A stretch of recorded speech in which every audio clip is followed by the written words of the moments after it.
Beralih ke sorotan lain, polisi membongkar pabrik yang memproduksi uang palsu pecahan Rp100.000 di sebuah ruko di Tangerang Selatan, Banten.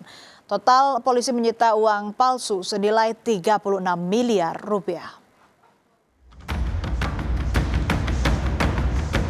Praktik produksi uang palsu di Tangerang Selatan, Banten senilai Rp36 miliar dibongkar di Treskrimsus Polda Metro Jaya. Total 360.000 lembar uang pecahan Rp100.000 sudah diproduksi selama 4 bulan, namun belum sempat diedarkan.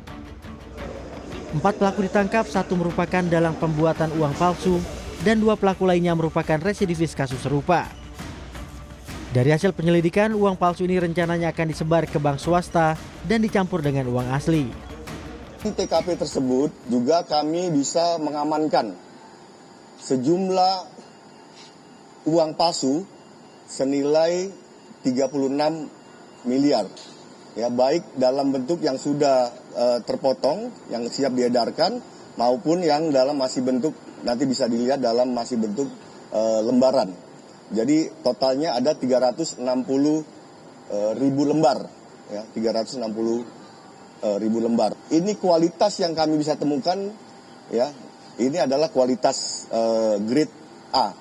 Ya, di mana ada nomor seri, kemudian ada benang pengaman, kemudian juga ada hologram, dan juga ada simbol negara.